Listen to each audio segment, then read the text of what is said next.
The best type of conversation is one that is meaningful, is deep, and pierces past surface level conversations, and is one that is held between you and a really close friend that is like-minded and shares your same values. And I say this because I had the same exact type of conversation yesterday with one of my closest buddies. His name is Varun.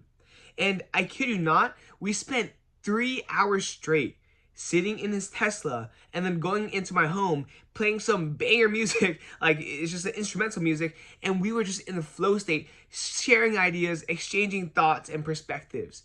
And it allowed us to kind of peer into our own lives and think, oh wow.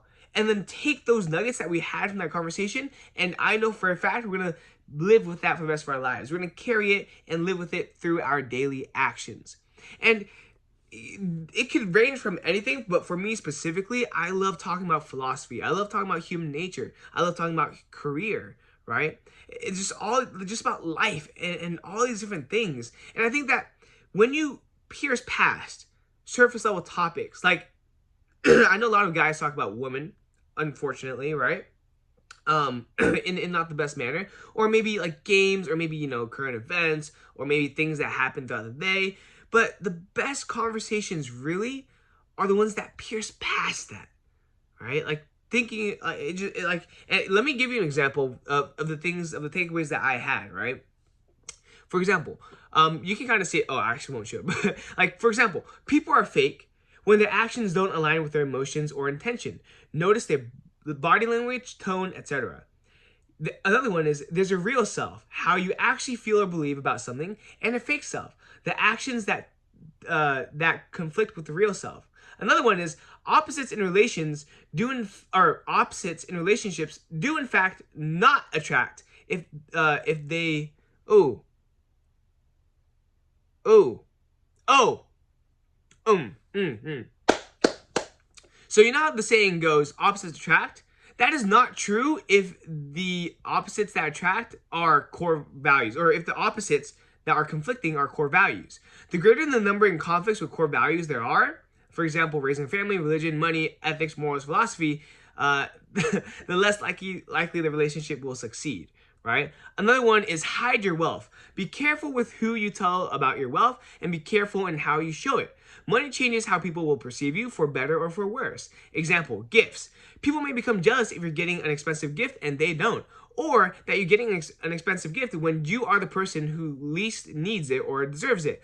Additionally, people may begin to see you as a tool or take advantage of you, or expect to be treated differently as you change in financial status. Another one is the future of teaching is not teaching the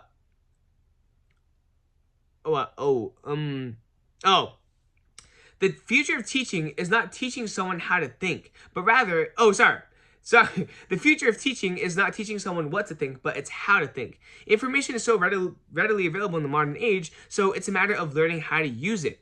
Another one is how a man treats a lady reveals a lot about their character. Another one is invest time into having intellectual and philosophical conversations with other like-minded individuals. That's what I'm preaching right now.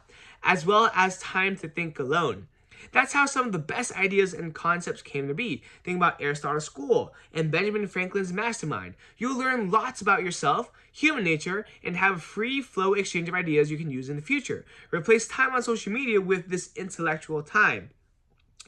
Another one is, so many things have to go right for us to be where we are today. We have to have had met the right people at the right time, and just one person could have had a significant impact on our life. And that's why you should never underestimate the impact you can have on another person. Another one is a person's high ego can be advantageous in a business as long as they can be reined in or controlled. They're actually killers at what they do. The issue arises when they have conflicting ideas with the business owner or work in teams. This is one of my favorites, is every joke has a truth.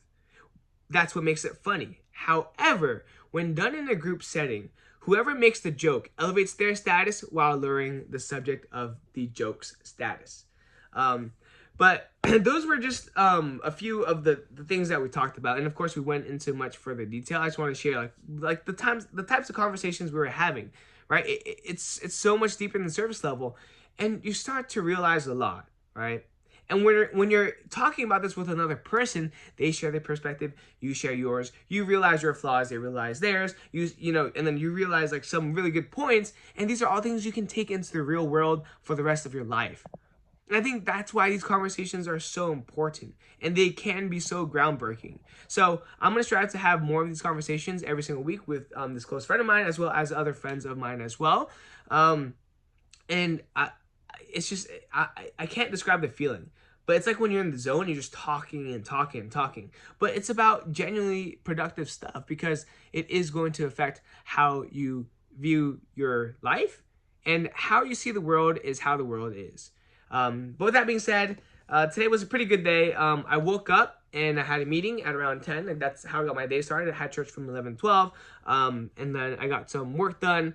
I got a lot of work done actually on my school assignments, and then I spent the rest of the day spending time with my girlfriend, spending time with my boys. I watched One Piece, caught up. We we left off on the episode where Vegapunk was talking about something about D. There's something within the name D. But with that being said, I need to take more action. So tomorrow, I think I'm gonna skip class. Just because I don't think it's worth for me to go to USC just for one class. I really don't think it's worth it. I'll go the next day though when I have 2 classes. But with that being said, remember to be better daily. And I will be better tomorrow by getting work done or making progress on my back testing. But I will see you tomorrow. Peace out.